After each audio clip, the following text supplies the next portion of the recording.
ప్రపంచంలోని అతి చిన్న దేశాలలో ఒకటి భారతదేశానికి నైరుతి దిశలో హిందూ మహాసముద్రంలో దాదాపు 1300 చిన్న పగడపు దీవుల గొలుసు.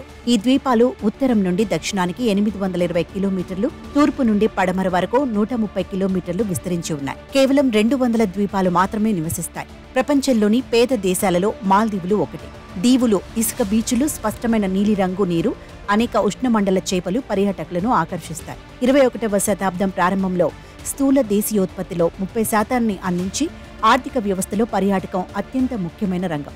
ఒకప్పుడు మనలో ఎవరైనా విదేశాలకు వెకేషన్కు వెళ్లాలంటే ముందుగా గుర్తుకు వచ్చే పేరు మాల్దీవ్స్. సెలబ్రిటీలు మొదలు సామాన్యుల వరకు హాలిడే స్పాట్ అంటే మాల్దీవ్స్ పేరే చెప్తారు. అయితే ఈ ఏడాది ప్రారంభంలో భారత్, మాల్దీవుల మధ్య దీనిపై పెద్ద వివాదం రాసుకున్న సంగతి తెలిసిందే. ప్రధానమంత్రి నరేంద్ర మోదీ లక్షద్వీప్ పర్యటన ఇరు దేశాల మధ్య వివాదాన్ని రాజేసింది. మోదీ లక్షద్వీప్ను ప్రమోట్ చేస్తూ ట్వీట్ చేయడంతో భారత్పై అక్కసును వెళ్లగక్కుతూ మాల్దీవుల మంత్రులు సోషల్ మీడియాలో మన దేశాన్ని విమర్శిస్తూ పోస్టులు చేశారు. ఇది కాస్త ఇరు దేశాల మధ్య విభేదాలను రాజేసింది. దాంతో భారతీయులు బాయ్కాట్ మాల్దీవ్స్ అంటూ పిలుపునిచ్చారు. పిచ్చివాగుడు వాగిన మాల్దీవులు ఇప్పుడు కాళ్లబేరానికి వచ్చింది. భారత్తో కయ్యానికి కాలు దువ్వుకొని అయ్యో ఉన్నది పోయింది, ఉంచుకున్నది పోయింది అనే పరిస్థితుల్లో ప్లీజ్ బాబు మా దేశంలో పర్యటించండి అని భారతీయులను అడుక్కునే పరిస్థితికి దిగజారింది. కొన్ని నెలల క్రితం ప్రధాని నరేంద్ర మోదీ లక్షద్వీప్లో పర్యటించడంపై మాల్దీవుల మంత్రి, పలువురు నేతలు చేసిన వ్యాఖ్యలు రెండు దేశాల మధ్య వివాదంగా మారాయి.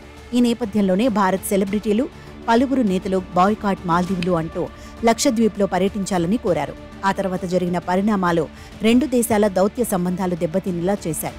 ఈ క్రమంలోనే చైనా అనుకూలుడైన మాల్దీవుల అధ్యక్షుడు మహమ్మద్ మయిగ్ను భారత దళాలను వెనక్కి పంపాలని నిర్ణయించడంతో సంబంధాలు మరింత క్షీణించాయి. అయితే భారత్లో కయ్యానికి కాలు దువ్విన తర్వాత మాల్దీవుల పరిస్థితి ఆర్థికంగా మరింత దిగజారింది.